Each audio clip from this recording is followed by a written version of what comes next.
Let me see if I am live. Hey, Facebook. It's been a while since I've been live by myself. Let me make sure I'm live. Y'all know how it is when you go live. You got to make sure that you are indeed live. I was going to pre record this, but I decided to go ahead and do it live since it had been a minute. As I go into my day two of my 10 Days of Love. If you are joining me for the first time, I am Coach Yasheka, affectionately known as the Artist of Dating. And if you are here, make sure you let StreamYard know you here by accessing StreamYard so I can know who's making the comments. And you guys, it has been a long couple days. My eyes are looking bad. I've been crying a lot. There was a situation in the family, and so please forgive me. But I wanted to continue on. So let me see who's here. I can't find myself. If you guys see me, make sure you let me know I'm here. I am using StreamYard, and I am streaming to Facebook as well as YouTube through my artist or my the art of dating Facebook group as well as my personal Facebook group. So if you are here, let me know you here because I can't see anything. Y'all, when I tell you I can't see anything, I can't see anything, and I want to know if I'm live.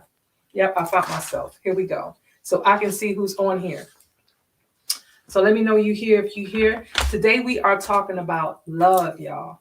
So if you want to join me, let me know. I'll drop you a link so you can come in on my live, whether you come in through StreamYard or something like that. So we are talking about love. If you guys can hear me, let me know you can hear me. Put a thumbs up or something like that. And let's get started talking about it. So I have put a quote, and I hope you guys can see this quote um, that I put up for this particular broadcast. And it's by someone by the name of Mark Manson. And what he says defining true love, he said, true love that is deep, abiding love that is impervious to emotional whims or fancy is a choice. It is a constant commitment to a person, regardless of the present circumstances. So, the reason why I decided to do 10 Days to Love is because if you go back and watch my day one, I'm talking about the 10 days leading up to Valentine's Day. I was a woman that was married twice, and I too fell into the habit of wanting to receive gifts and all the beautiful things for Valentine's Day. And did you guys know that Americans spend thousands of dollars on Valentine's Day? But then by the mid-month, February 15th of February, 16th of February, everybody go back to their corners. The scratching comes back out. Couples start acting like they didn't just spend all this money on Valentine's Day, and we all go back to their corners. And I'm trying to figure out why is that? If the whole month of February is about love, because not just that one day, the whole month of February is about love, then why is it that we put so much emphasis on that one day? Only, and it's the shortest day of the month. Make no mistake about it. It's the shortest day, excuse me, the shortest day of the year. Make no mistake about it. Why do we put so much emphasis and put so much money on that one day, but the rest of the month we're acting like it's normal? Then on top of that, what about the rest of the 11 months? Why do we do that as couples? Because I know I too fell short in that area when it came to being married, right? Because according to what Mark Manson said, true love is an abiding love. So, do you guys believe that love is a choice? Do you guys believe that love is a choice? Because I know some people believe that love is not a choice, like that it's a feeling, right? Some people believe that love is a feeling, something that you feel when it comes to a relationship. And some people believe that whenever a couple splits up, that means that they're not in love anymore. That means that two people have came to the conclusion, or one person within that relationship came to the conclusion that they can no longer put in the effort to make a situation work. So at some point, one of them must have failed, quote unquote, out of love. So some people believe that love is a choice. So I'm wondering, what do you guys think? Do you guys think that love is a choice, or what? Is it a feeling, an emotion? What is it? Or a combination of both? And I want to hear what some of you guys are saying.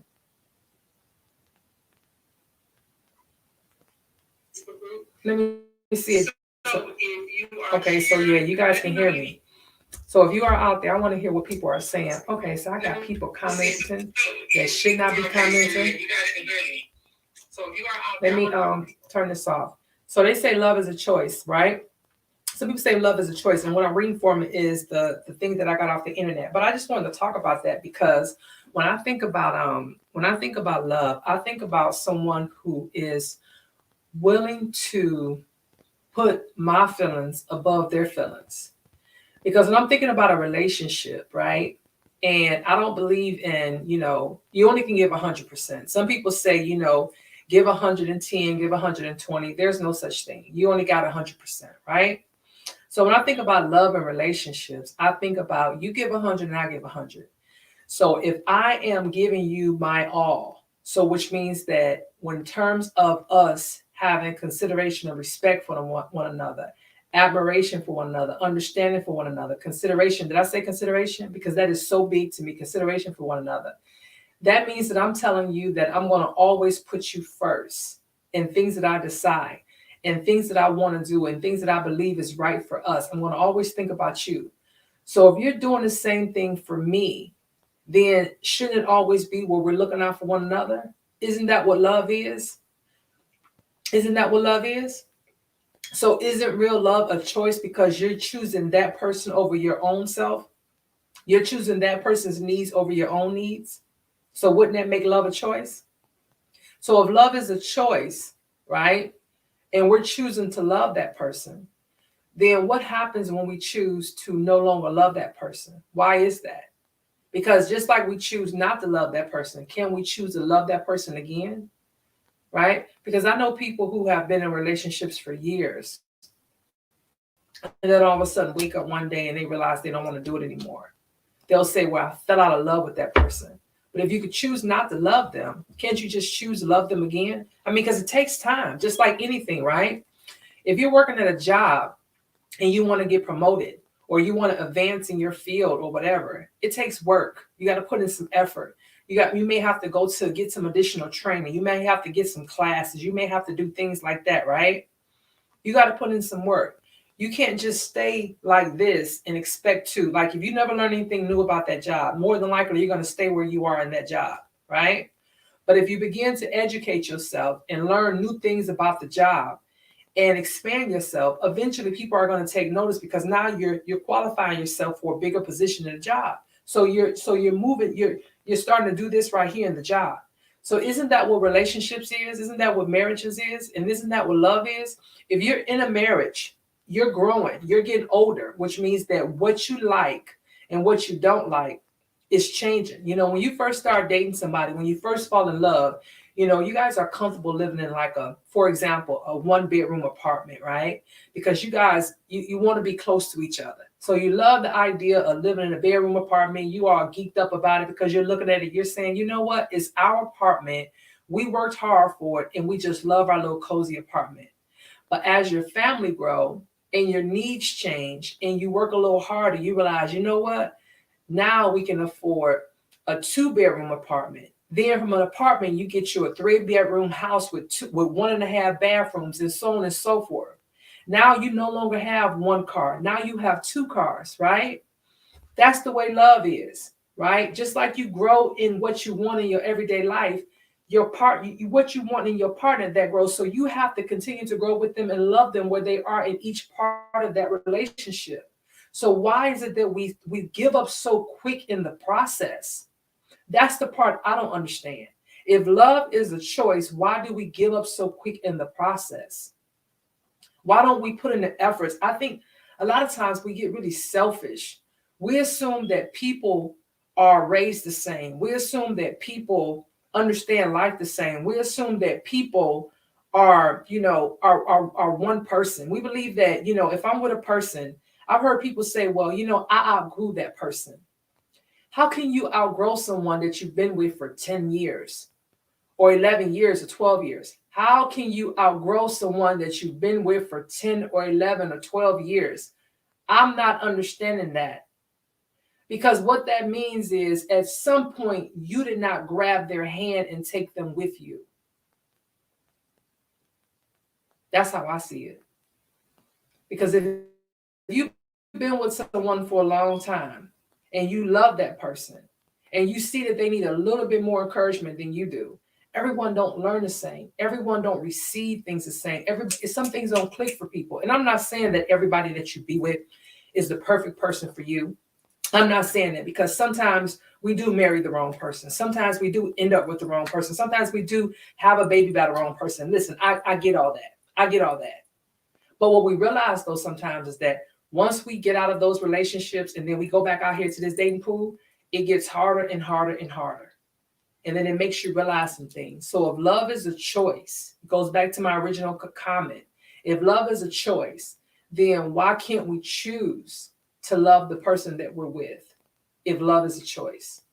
But instead, we always feel like we're missing something. So in the month of love, right? In the month of love in February, right?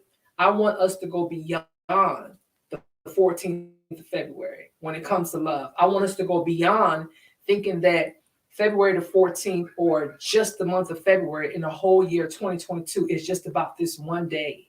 If you guys are in relationships, love on your partners, period. Love on your partners. Appreciate them. Show them you love them, you care for them. Do something for them that you wouldn't have done. Don't just do it on the 14th. Do it all month long. Just challenge yourself. I know sometimes it's hard to do something different, but challenge yourself. Do something different, right? Spend the next 30 days doing something different that you've never done before. Something you've never done before. Just do it for the whole month. And you'll be amazed at the difference that it makes in a partner, right? And again, I'm not telling you guys what I heard. I'm telling you what I know, right?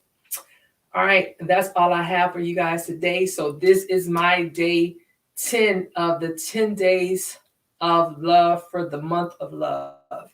I'm Yasheka Foster, affectionately known as the artist of dating, and I empower successful women to date through self-discovery to find the love that they desire and the tools to balance it all. And I will catch you guys on day 3. Don't forget to let me know you've been here. Send a comment, or if you're catching on a replay, go ahead and hashtag replay.